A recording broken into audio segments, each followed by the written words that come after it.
Hi everyone, it's time for another review, and this time we will neither be looking at steel nor nylon, but rather actually foam. More precisely, the gonow foam Dussack acquired through InMotu. Before we get there, just to get the formalities out of the way real quick, as always, paid in full by myself. InMotu was not aware that there was gonna be a review, though admittedly Paul might have guessed at this point, but it wasn't part of the deal. Also, the structure is gonna be the usual, so that means I will have my talking part first, going through the ordering process, then the stats of the product, then things worth note, my impressions, etc. After that, a picture with stats, some more other pictures just for you to get a different perspective on the product, and then at the end some clips so that you can actually see it in motion and how it looks when it's actually being used. And of course, as always, there will be timestamps in the description, so should you just want to jump around to the parts that interest you, you're free to do so. Okay, with that out of the way, the actual product. Ordering process, basically gonna be quick about that one. It's a professional website that Paul has with InMotu. I ordered this in November and I got them this January, early January, so it took a while for them to get to me, but that was also because they weren't in stock, they needed to be made, and then there was an error in the actual order. It seems that from what I've seen, they made the right guard, but the blade part was straight, which, you know, can definitely work, but wasn't quite what I had ordered, so Paul had to send it back and they had to make them again, stuff like that. But I was kept up to date about the problems that were there, and they did get to me, so far, so good. Now, the product itself, it is, of course, as I said, foam, so flexible in that. It's basically, it's a foam blade that has a textile cover, and then the guard, the grip is completely firm, and the guard is kind of like, there's a slight foam cover, but it's relatively firm in that. There is, of course, as a result, there is no real flex to this.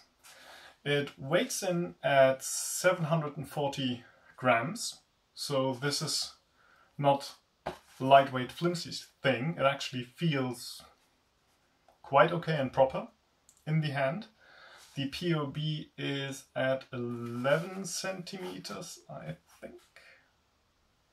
Yep. Other things worth of note, the overall length is 88 centimeters. The blade part of that is 69. If you draw a straight line from the, well, from where the cross would be if it had one, and the point, the deepest part of the curve would be 4 centimeters from that line to the deepest part, so it's a good curve in that. Well, when it comes to taper, it's quite straight, really. It's 5 centimeters all the way through. When it comes to thickness, it's 4 centimeters all the way through. The grip is 2.5 centimeters thick. It's 3.5 centimeters in that direction, and you have about 10 centimeters if you take the grip part that is kind of marked. Though because of the curve you have a bit of leeway, so even if you have big gloves you still have enough room really to it. You have about 15 centimeters if you really try to use all of it. Overall, I have to say, just, you know, I had the measurements, of course, from the ordering page, but it somehow looked smaller than it would be. Not that that's bad or anything, but it's just something that keeps amusing me. Even if I look at photos now and then take it in the hand, it kind of turns out to be bigger than I thought it would be, really. So, yeah. This is the first gonow product that I personally own. I was aware of their products. I've seen them, for example, they also have a montante or two-hander training variant that I've had in the hand, and that actually feels surprisingly good, I have to say, for my limited experience. I don't do montante. But also their sabers, for example, and I admit I wasn't too big of a fan of their foam sabers, really, or boffer sabers, however you want to call it. Just because they just didn't really quite feel right. And I never, from the training that I give and how I give training, what I do with my people, I never really quite saw a place for it. And when I saw the Dussack here, I was kind of in the same position, but at the same time I was curious of just seeing if maybe I could find a place, and they were cheap enough that I thought, you know, just give it a try, really. So just from using it for a while now, on several occasions, what this isn't. For one, just, you know, by optics, it did, picking up, it did very much remind me of my LARP days and LARP buffers, LARP foam swords, but it really isn't. This is more substantial, for one, I would say, at least, you know, the ones that I used back in the day, and it kind of, especially the sabers, they have the tendency to look a bit like a toy, and I've seen people using them like a toy, but I would say this isn't a toy as far as I'm concerned. With the weight, the POB, the mass it has, if you swing it and don't pay too much attention, this can deliver enough impact that this can really shake you up. So I would, you know, personally I use it with gloves and not a jacket, but definitely wear a mask. So this isn't something that you can just, you know, it's not a kid's toy basically, even though maybe just looking at it you would be tempted to think so.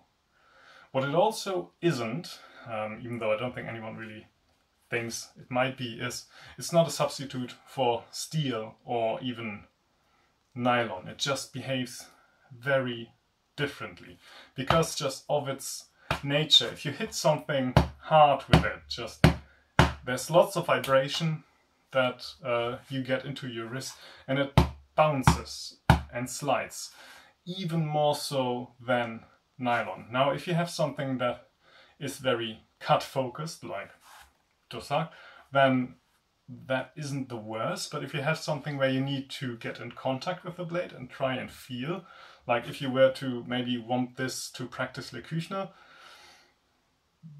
then I would say maybe this isn't the best, really, the best instrument for that purpose that you have in mind. They just bounce around when they make contact, and that makes it very hard to feel and to keep in contact, really. That being said, my first impression when picking it up was good because it was more substantial than I thought it would feel. Then my first impression actually using it, I was kind of turned off, I admit, because they bounce around so much. And, you know, just after using it one time was kind of like, yeah, okay, I mean, interesting idea, but really isn't for me, and I don't see a use. But I kept using it, and what this is, or at least what I can use it for one, is low gear sparring. That is kind of self-explanatory. But also, if you have people who might be a bit intimidated by the idea of going from technique training to actual sparring, this here, because it kind of looks a bit less like the actual thing in a way, and because it is softer in the hit, this is something that might, you know, that you can use to get people moving and actual sparring without them having to make that direct jump to steel. So if you have someone that is a bit more timid in their training, this is something that could help with that. I had that in my club, you know, where I had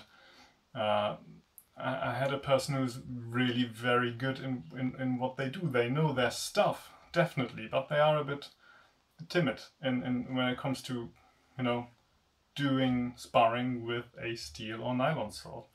And then this one is a good introduction. What I also found this quite handy for is there is a play in the Glasgow, well, in the Messer part of the Glasgow manuscript, that is basically described as a play from the scabbard. When you are approached by an antagonist and they've drawn their Messer, but you haven't drawn yours, you can't avoid the confrontation by just moving back and away, and you also can't move past them and avoid the confrontation that way, so you're kind of stuck. Then the play basically describes you holding your Messer in the scabbard a bit high on the hip and then just doing a cut directly from drawing it. Kind of like Messer Iaido in a way. And because this is such an extreme situation, you have to do it quickly if you really want to try it. It is it's an extreme technique for an extreme situation where your time window, if the person you're training with, if your partner really tries to hit you at speed, you have to do your part, of course, very quickly as well. You really have to put some intent into it. And that is very hard, I would say impossible to train with nylon, definitely with steel. Because if you have to go at that speed to actually draw your Messer in time, it is really hard, nigh impossible, to just stop the cut. Even if you have a jacket and even if you have extra arm protection, this technique hits very hard. It kind of has to. And this technique and others like it, Lehmstück or something like that, is something where this actually, I think, can come in really handy. So I admit I bought this kind of thinking that I probably wouldn't find a place for it in my training, but in the end I'm actually kind of glad that I got it, because it does have its place. It doesn't replace steel, it doesn't replace nylon. Again, don't think anybody really thought it would. But rather it has its own application in sparring with low gear, but more intensity, a bit more fun maybe. And also, while still not being a toy, and also, you know, for training techniques that with nylon or steel you really can't train as well, because they have a very high risk of injuring your partner despite gear that you can put on. So if that is something, you know, that you're faced with, someone that you maybe need to get into sparring, or maybe you want to encourage to actually go from training to sparring, but maybe they're a bit more timid, or if you have these kinds of plays that otherwise might be a bit too dangerous, then the gonow Dussack, or you know, the saber equivalent, depending on what you do, is really something to look out for. It's a solid, well-made product. It's quite good for that. Cheers.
see.